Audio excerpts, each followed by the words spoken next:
At some point in your business, you're going to need to hire staff. But do you hire an employee or an independent contractor? Do you know the difference? Certainly, either option may work for you, but knowing the difference is essential to ensuring that you and your company are protected. On today's show, we'll discuss basic information to help guide you in staffing your business.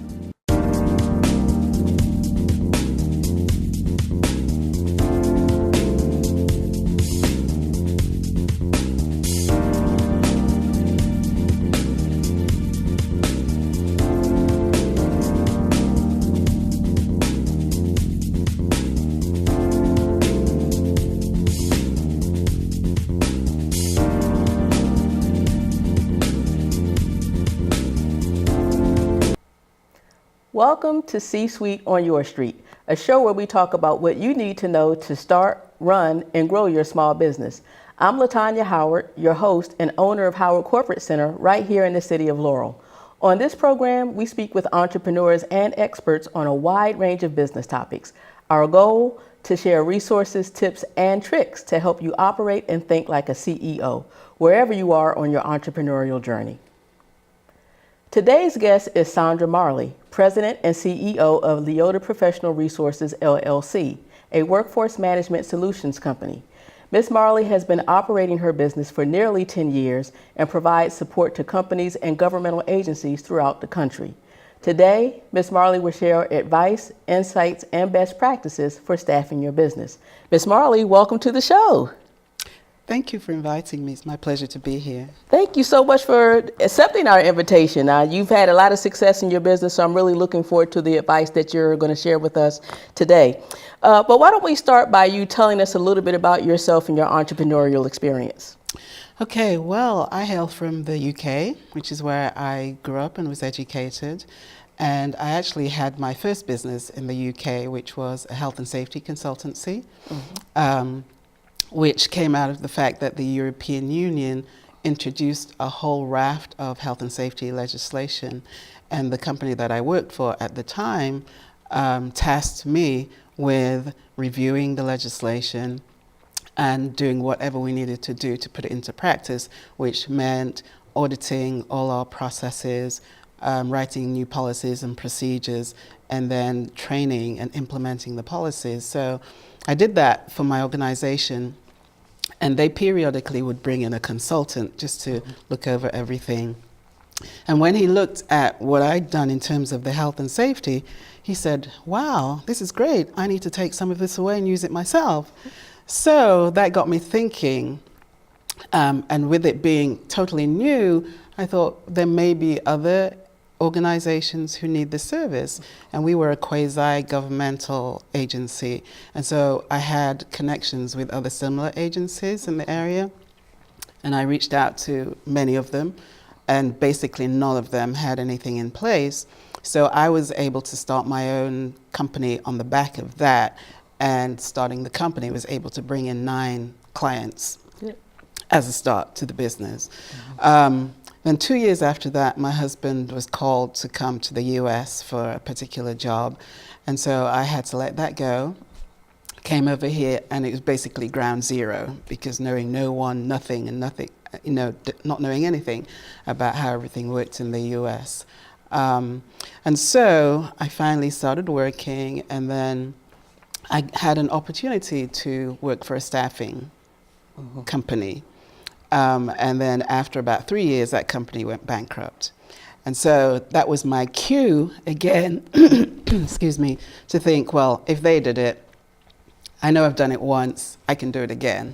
And so that was when I started Leota Professional Resources. Okay, wow. And how long now have you been operating So August just gone was 9 years. Okay, congratulations, congratulations. You. So it sounds like with both of your entrepreneurial endeavors, it was a result of an outgrowth of a W-2 position, really. Right. Okay. And I saw the opportunity and, was able to leverage that. Okay, good for you. And another interesting tidbit about you is that in the midst of all of the success that you've had over the last 10 years almost, you were recently recognized as a top minority business enterprise. Congratulations on that. Thank you. So that was through the Capital Regional Minority Supplier Development Council. And so there's a national body, which is the National Minority Region Supplier Development Council. Quite a mouthful. And so the CRMSDC, which is the local chapter, works with small businesses to give them access to larger commercial clients, and also on the federal government side as well.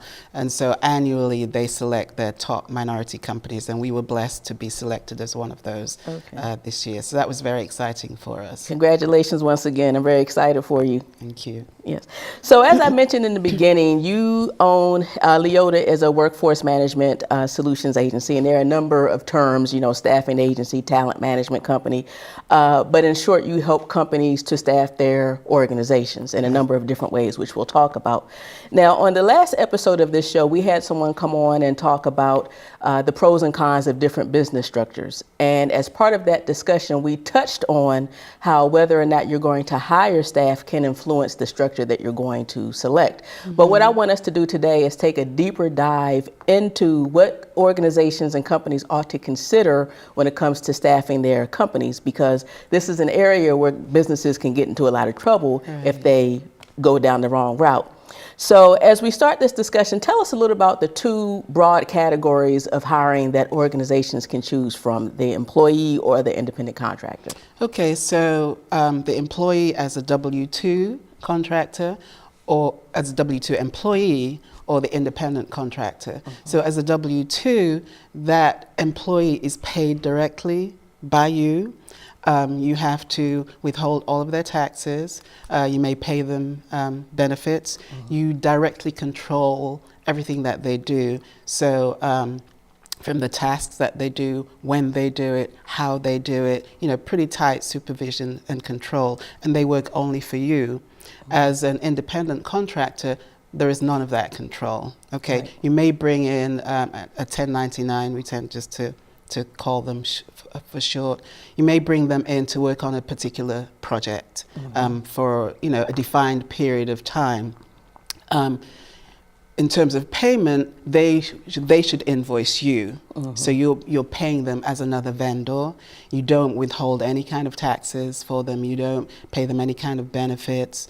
And that's crucial because there are three real factors that you need to consider. You need to consider the relationship between the parties, the financial control, and then the actual work, the control of the work. So it really comes down to how much control do you provide to that person, either as an employee. The control is all with you as the employer. As a 1099, all you want to do is perhaps define the terms of the project, and then you allow the 1099 to work at their own, you know, within whatever parameters that they have. There should be no control over when they do the work, how they do it. The only thing about payment is when they invoice you, then you pay them like you'd pay any other vendor. But you really have to be careful that you categorize the worker correctly. Yeah, and that's very helpful because as I mentioned a few minutes ago, this is an area where a lot of businesses can find themselves in trouble. It's not something that's limited to startup businesses or small businesses, but using them as an example, oftentimes if they're starting up or if they're a small business, they're somewhat lean in terms of resources. They may feel that they can get away with or may not pay as much attention to how they classify their employees and instead pay someone as a 1099 to avoid the withholding, which is another responsibility that an employer has, and perhaps some of the other time burdened types of responsibilities that come along with having an employee. So so do you have any stories to share, like any experiences that you've had where a company inadvertently perhaps misclassified an employee? Well, funny you say that. So probably within 2 or 3 years of being in business, we were working on a large contract to recruit a lot of people very quickly, and so we brought in additional help. And I knew a young lady who wasn't working at the time, and so we thought we could bring her in as a 1099. And so we did that, and we were quite naive, I guess, and our interpretation of Maryland law was different to the state's interpretation. So we brought her in. We set the parameters for the project. She did the work whenever she wanted to do it. She worked from home. She used her own equipment. And so we thought, everything was fine. She invoiced us. We paid her as a 1099. And then several months, once the project had finished, then she was no longer working on that contract for us. Several months later, we had a call from Maryland State. We'd like to come and see you, and we'd like to audit your 1099 workers. So we're like, okay. And we do have another several 1099s. And one of the distinctions with a 1099 worker, another important one, is that they must have additional clients. So you can't be the only client that they're working for, or they may work on short-term clients, but they're jumping from client to client, even if they're not working for several clients at the same time. Right. So that was something that we didn't realize at the time. So Maryland State came in and they audited. And so this young lady, when she finished the project, she went to claim unemployment. So that was a red flag to Maryland State, which is why they came in to do an audit. And they were nice enough because they realized that we just misinterpreted and that it was naivety on our part. But it's certainly something to realize that this can get you into trouble. Absolutely. Because some employers use it as a way of trying to save money or of trying to absolve themselves of some of the responsibilities and liabilities for employing people. You have to pay workman's comp, you have to pay unemployment insurance, you have to file with the federal and state taxes, and a variety of different liabilities that are associated with employing somebody as opposed to bringing them on as a 1099 or independent contractor. Right. Well, thank you for sharing that story, because I think that provides a very good illustration of how easy it can be to be found out, so to speak, if you have your employees misclassified. And like I said, sometimes it's just not understanding the laws completely, or naivete, as you mentioned. But there are some companies who may do it knowing that we realize that we're going to, control this particular person's work, and we're going to, require them to do things a certain way, but we're still going to classify them as a 1099 to avoid, some of the responsibilities that you mentioned. But that will eventually catch up with you. Yeah, and if if you're found out, then there are heavy penalties, as well as you have to back pay all of the taxes, et cetera, that you didn't pay at the time. And if you're a small business and you're assessed a heavy penalty, that could be your demise. Exactly. So it's best just to start off right at the outset, and perhaps work with a company like Leota to help navigate some of these things, which takes us to the next part of the conversation. So as I mentioned in the beginning, you are a workforce management agency. Again, there are a number of different names for it, but there are a number of ways that a staffing agency can help a business, regardless of whether they're small or large, to navigate some of these things and save time and money in the process. So let's talk about some of the 3 key ways that a staffing agency can help a company navigate some of the hiring decisions that they have to make. Okay, so we do, first of all, temporary staffing. So you maybe have someone go out on maternity leave or longer term sick leave, and you want to bring someone in to fill in that position. And you don't want to hire someone because you know that person will be returning to your workforce. So that's a typical example of how a company would use an agency like ours to bring in someone to fulfill that. It could be short to medium term assignment while that person is out sick. So that's the first thing. Okay. It could also be used for seasonal work, especially at this time of the year now when various companies are gearing up for the holidays, and they may just want to employ someone for 2 or 3 months to deal with that. That's another good reason to use a temporary agency. And then the second thing is temp to hire. So temp to hire is good for the potential employee as well as for the employer, because it gives each of you a chance to kind of try each other out. And so, you know, a typical temp to perm assignment could be, say, 3 months. You know, we'll try this person for 3 months, and after 3 months, we're both happy with each other, and then the client will bring that person on as their direct employee. Okay. And then the third way is using our agencies to directly hire somebody. So we would do all of the searching, we would screen all of the candidates, and we would only provide you with candidates who are qualified. So we're looking for quality, we're not looking for quantity, because the last thing you want to do is throw a whole raft of resumes at the client and say, here's what we found, now take a look. Right. We do all of that for you, okay? Right. So we will screen them, we will shortlist, and we will send you the best, hopefully, that there is out there in our area, for you then to decide whether or not you would want to interview these people. Right. Okay. Excellent, excellent. And then if they're hired on, they become immediately a direct hire of the company. Absolutely. And, you know, with that in mind, with the temporary and temporary to perm options, even though the individual will ultimately be placed in the business, that particular individual remains an employee of your company, for example. A W-2 employee of our company. Right. So that removes, again, all the liability from the customer. Okay. So we pay them, we withhold their taxes, we file with state and federal.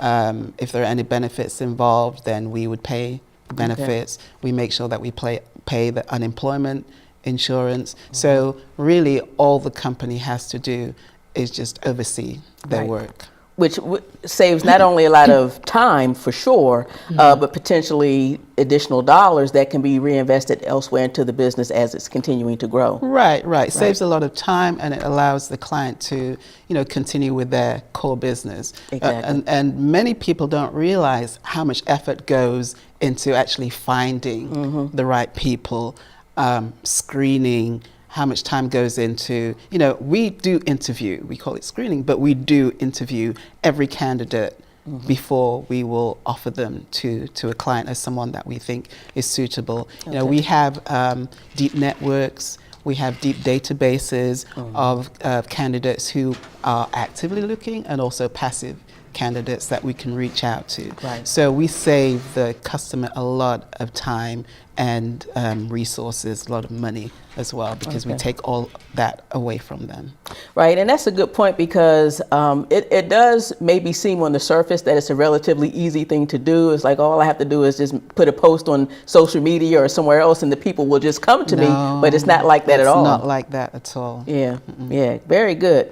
So are there any other specific ways that a staffing company can help a business as they're going through their recruitment process, like any type of consultative services or anything like that, that you might be able to add value as well? Well, we like to get to know our client well, okay? Because when we're recruiting, we're not just recruiting for skill set, we're recruiting for personality type, so that whoever is selected will be a good fit for the team as well. So the first thing that we want to start with is a good job description. So a description, what are the things that you want to see in this person? What type of experience do you want them to have? What kind of companies, maybe environments, do you want them to have worked in? What kind of educational qualifications do you want them to have? And then beyond that, what type of personality is going to fit in with your team? So if we can get all of that in detail, then that helps us in our search. Right.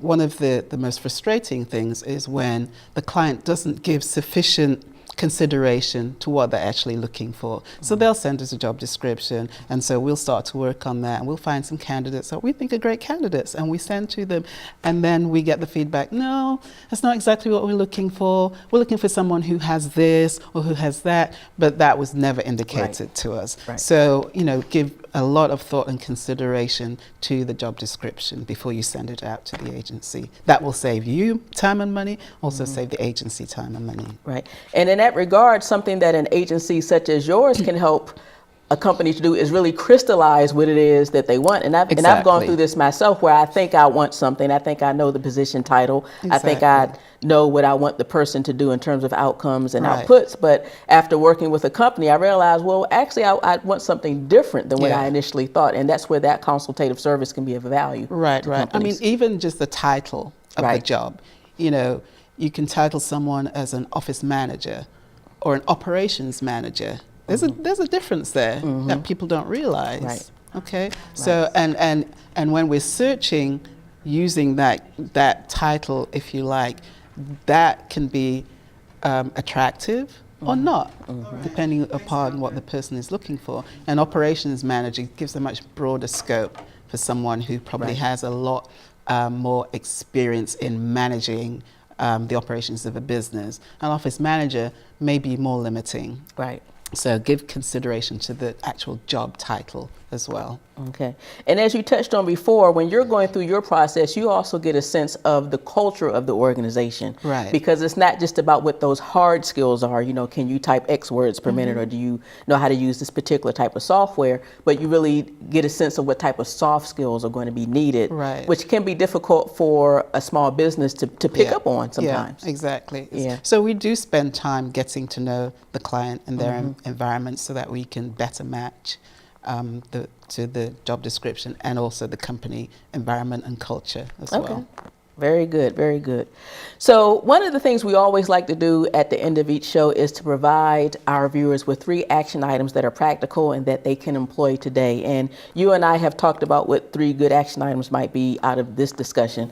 The first of which you've already touched on, and that's to have a good job description for the positions that you want to fill. Yeah, that's very important, not just for us as the recruiter, but for the candidates as Right. well. They want to know what they're going to be doing, who they're going to be reporting to.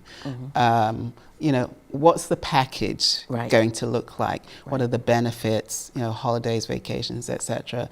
You know, obviously the salary is important, but that's not all of it. Right. You know, it's the complete package that people are looking for. Right.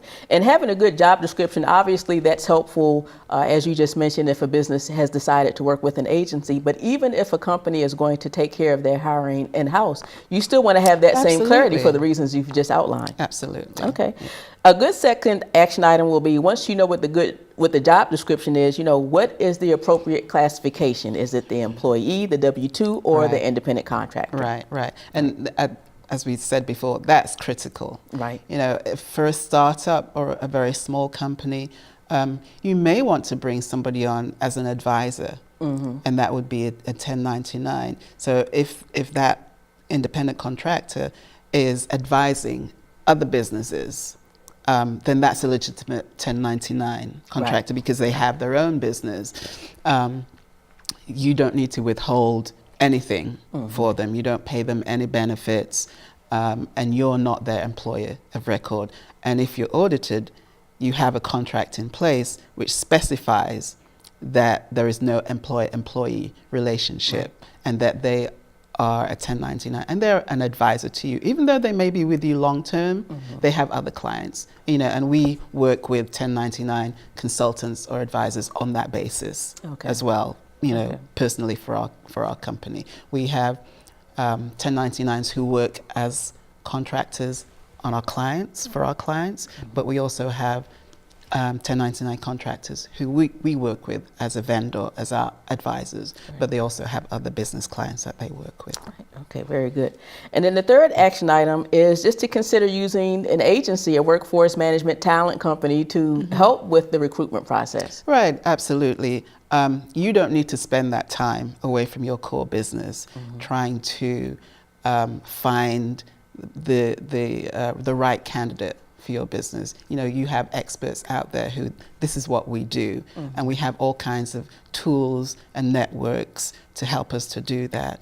And you know, a reliable, credible company will you know, probably be associated with SHRM, so Society for Human Resource Management, and be a member of the American Staffing Association, the ASA, which we are. And so that's always something to look for. You know, can any of your business colleagues refer someone to you that Right. they have used in the past, and know that they're credible, reliable, and provide them with high quality candidates. Okay.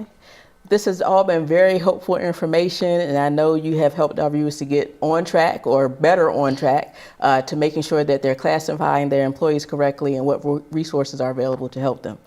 Do you have any final closing remarks before we wrap up? Just, give consideration to using a talent agency. We have deep roots.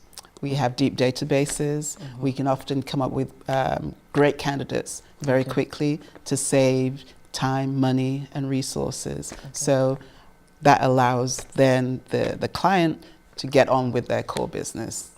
Okay. Excellent advice. Thank you so much. And thank you for tuning in to C-Suite on Your Street. Please tune in again next time to learn more about how to start, run, and grow your small business. And also be sure to connect with us on Facebook at C-Suite on Your Street. Until then, I'd like to share our quote of the month. There are no secrets to success.